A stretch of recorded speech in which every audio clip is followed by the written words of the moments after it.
So, hi there, it's Jason from the Metaverse channel. You heard correctly. For those that have watched my previous videos, you would have known this channel as Crypto Cycle. The short answer for changing the name of this channel is because we want this channel to focus on the developments of the Metaverse. And I also want this channel to hopefully try to bridge those that are not from the blockchain and cryptocurrency spaces with those who perhaps have generally an interest in the metaverse and perhaps come from a different walk of life. And if this channel can bridge the two together, then I'll be extremely pleased, because I think all of us need to try and connect as many different people from as many different backgrounds and from different spaces to ultimately get involved in what we believe is coming. I want to thank the subscribers of this channel for your patience, as I appreciate it's been a little while since I got my last video out. Just as an update, you've probably noticed that this channel, because of the different channel name, has gone through a whole rebranding process. As well as that, I've launched the first Bitmap merch store, which you can find by going to mybitmap.com. If you haven't already, please like this video and subscribe to this channel. With your help, we can grow this channel together. And now, without further ado, let's rush into it. Since my last video, it's incredible to see the development that's been going on in the background between different devs in this space who are trying to push this whole narrative with Bitmap. I think it's really worth understanding at what stage we're at. We are not at the stage of building the metaverse, in my opinion. I believe we're at the stage of creating the tools for the developers, who will then, once these tools are available and have been created, will then be able to use that to then develop what we need to create the metaverse. One of the great examples of who's really been trying to push different boundaries is Inscribe Space, who's been developing various models and tools over the last few months. And here is his latest release. It looks like at some point with our bitmaps, we're going to be able to create perhaps mazes that we can play, interact, and socialize, which I think is really cool and exciting. Now, you may be thinking, well, hang on a minute, this seems all very basic. This all seems very, like, not very sort of innovative. But I disagree, because ultimately what I believe Inscribe Space is essentially trying to achieve and accomplish is that he's trying to build the tools that will allow this type of arrangement to be created. You see, myself and perhaps the majority of the viewers watching this video, we don't have the skills or know which tools to use to create perhaps a building, to create a vehicle, to create movement within our bitmaps. Maybe we don't even know how to set up a conference in our bitmap. We don't know how to interact with different types of mediums. So what we're witnessing and experiencing is the development of those tools. Because eventually, one day, once these tools are created and have been simplified, they'll be able to be passed on to us, for us then to expand on them and use them to create whatever visions we have. So this is a really, really cool start. This is obviously getting really, really hot attention from those following Inscribe Space and his development. And one thing that I think is really worth noting is how this maze has essentially been created. And in his own words, he's put here, the maze algorithm intertwines with both block and transaction data. Transaction data plays a pivotal role in determining the width of walls, while the transaction count influences the maze's overall size. When I think back to my very first sort of videos and interaction on Twitter or X, I was so intrigued by the amount of different types of data that were in these essentially bitmap blocks. And to now, fast forward a few months ahead, to be sitting here now witnessing that some of these tools and models that are being created have essentially been extracting information out of the block's data. And that for me just absolutely blows my mind. As I'll always say, this is today, let alone in 6 months' time, in a year's time, in a decade's time. This ultimately proves that there is an underlying organic foundation that these essentially Bitcoin blocks that we've inscribed through Bitmap is going to basically pave the way for the most decentralized and hopefully the only metaverse that we need. We're now going to look at another project. This has been created by IOHK and is a Symphony visualizer for each of the Bitcoin blocks. Let's do a little fly through. This is the Bitcoin blockchain. Blocks spiral out from the center, starting with the most recent block. Wow. A new block is added to the chain every 10 minutes. At the center of the scene is the mempool. This is where all the valid transactions wait to be included in a block. Just another perspective on it, really. It's amazing. You are looking at the first Bitcoin block, which was mined by Satoshi Nakamoto, the pseudonymous creator of Bitcoin. So we're going to hit start The exploring. block contains one transaction which is yet to be spent, as is the case with most of Satoshi's known coins. I was getting told off there. So let's go.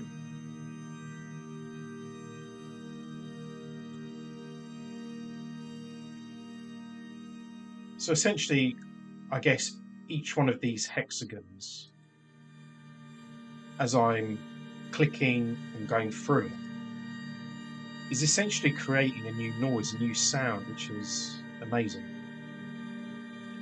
Really wonderful to hear, to be honest. If you like instrumental music like this, it's really peaceful, and I don't know, it gives you almost like goosebumps as you're going through it, which is incredible.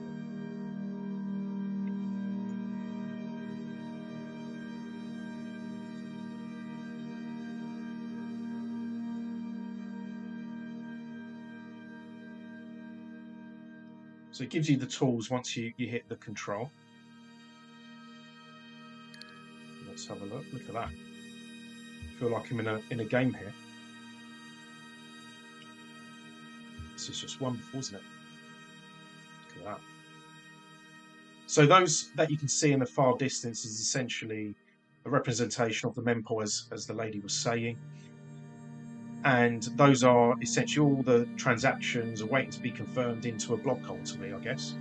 So that's a lovely, lovely representation.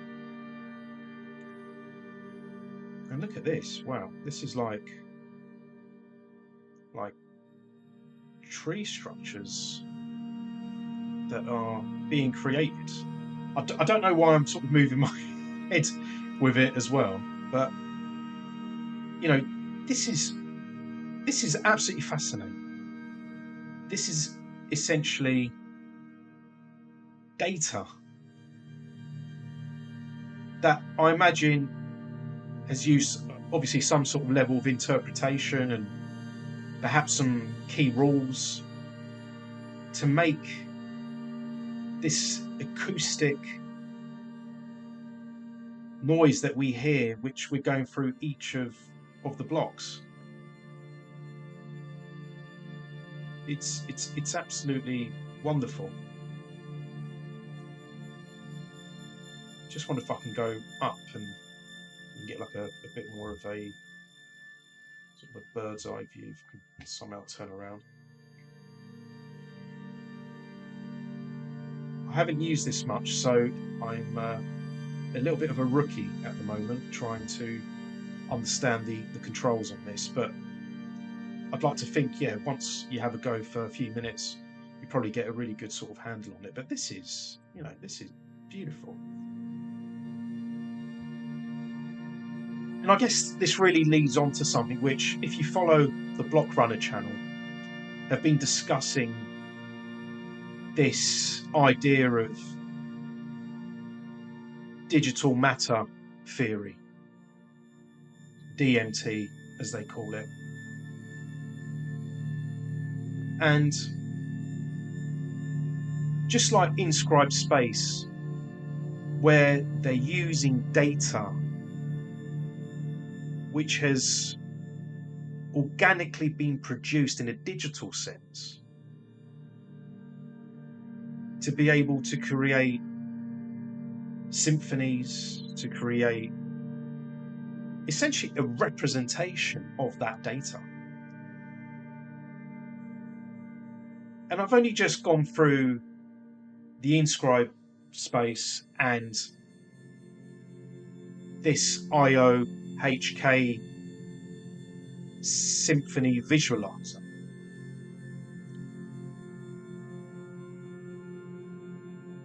But you could almost say that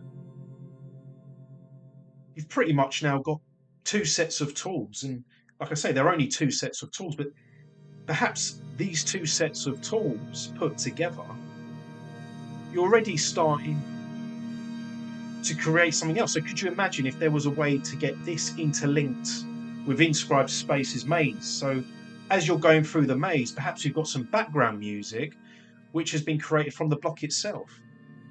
It's all natural. Can you see how this has the potential to really all come together? And this is just two aspects, two projects that have been created for us.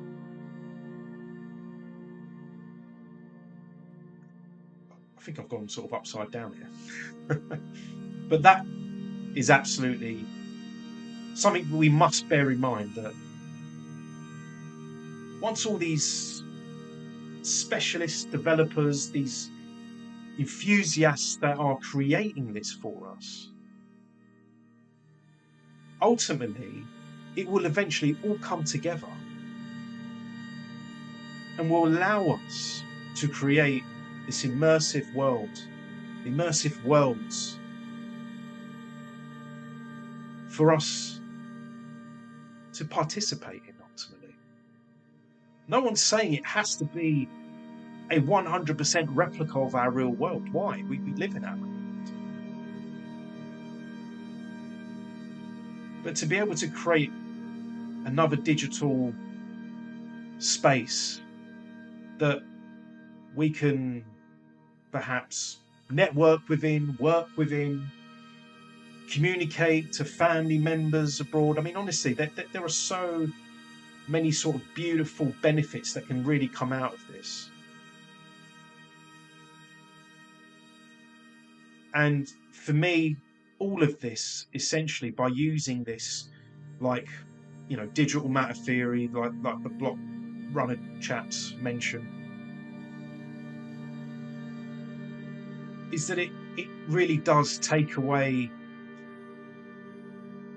a lot of thinking, or a lot of guessing, or a lot of assuming and non-relevant data that we can essentially get automatically from the Bitcoin blocks data. So really fascinating. I really hope you like that. So you may be wondering, okay, what exactly is this digital matter theory, or DMT? And a post which actually got liked by the Block Runner, and I believe was in one of their latest videos, was posted by IOTBTC. And if you haven't already, please do give at IOTBTC a follow. So we're going to read what it says on here, and hopefully this gives us a good first real shot at understanding exactly what digital matter theory is. Of course, this iteration will perhaps get developed over time with more contribution from other parties in this space, but I'm sure most of you will agree that this is a really, really good start. So let's go through it. So it says DMT proposes treating data as the unrefined raw substance, shared terrain of digital reality, something inherently useful we can build on and work with, versus always starting from scratch. So again, just coming back to what we were talking earlier about that organic data that is found within the Bitcoin blocks. It then says DMT unlocks an entirely new class of data-based digital assets unlike anything we've seen before. DMT assets are not created by teams, they inherently exist whether or not we make use of them. So I, I almost see that, like if you were to try and compare it to the physical world, let's just imagine going right back in time, sort of time of exploration, I guess, in the world. And new land was being discovered. And at some point, there would have been some interrogation into what was in that land. You know, they'd been probably digging it up, seeing what underlined this terrain that they had just discovered.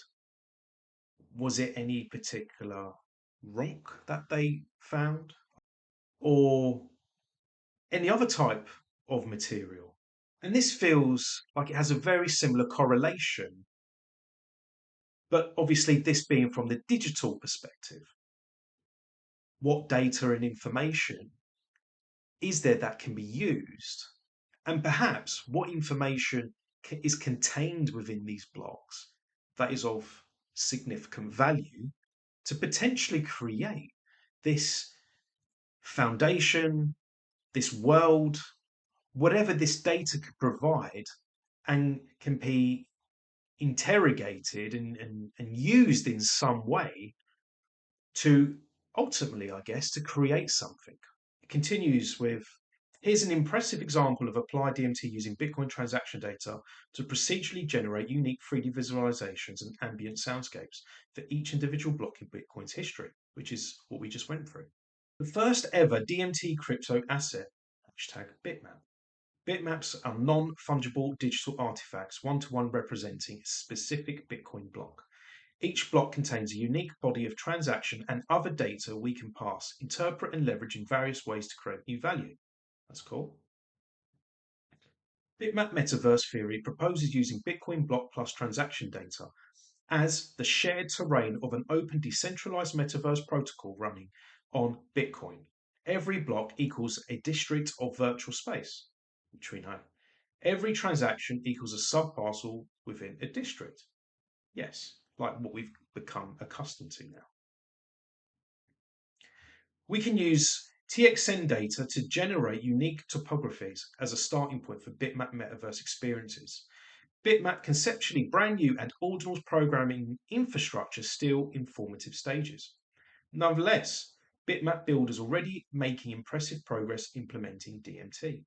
It then gives a shout out to a few projects here by rgen_arts, the at inscribes space, and at IMSO_Chris teams, which in my last video, if you recall, I done a walkthrough Bitmap Valley, which is what Chris has been working on. The thing to note here, different devs making different things, all leveraging the same underlying data. Each bitmap equals a universal key that can plug into a compatible implementation. Some first generation bitmap based games also currently cooking. Yes, that's right. And again, you know, it's because everyone's leveraging the same standard ultimately, using bitmap, everyone creating these tools for bitmap, because that's how I see it. I see all of these different projects as essentially tools, the infrastructure for us to be able to one day hopefully bring it all together to create this potential new world that we don't know yet what it's going to look like. And this can all resonate from or be born from this digital matter theory. which I think is fantastic. It then talks about the whole mining, which was something I was mentioning earlier, but they're talking about potentially mining these non-arbitrary tokens. And it does continue to say sort of various different examples of DMT, which is pretty cool. And ultimately, really what it's getting to is just saying, look, there's so much data that it can potentially be used in different ways. That's how I'm understanding it. And it's down to the dev, depending on what project they're doing, to use the data perhaps that they find most applicable to whatever they're trying to do. There's a good statement here where it says, we could theoretically apply DMT to any dataset, but if you had to choose the most decentralized, distributed, hardened, durable crypto native datasheet of all time, of course, the Bitcoin blockchain has no parallel.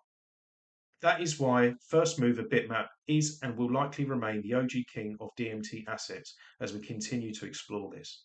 100%. Honestly, until now, there is nothing else that excites me as much as Bitmap does. Absolutely. It just feels like the most organic digital artifact that has essentially been discovered. And it's always been there in plain sight. But connecting the dots in this way has made this vision absolutely mesmerizing. And as you can see, the final shout out to the block runner, which essentially this concept came from. So big shout out to them. It's fantastic, and really looking forward to how this theory develops over time. And hopefully, like they said in their last video, please do check it out if you haven't watched it. You know, about spreading the seeds essentially, and seeing, I guess, what comes out of it. So fantastic. So hopefully you've enjoyed that video today. You got an insight to some of the infrastructure tools that have been developed, and also a little bit of a background on the digital matter theory. This is definitely a space to keep a close eye on, and really hope that you enjoyed today's video. Before I go, if you haven't already, please hit the like button and subscribe, and feel free to comment. Until next time.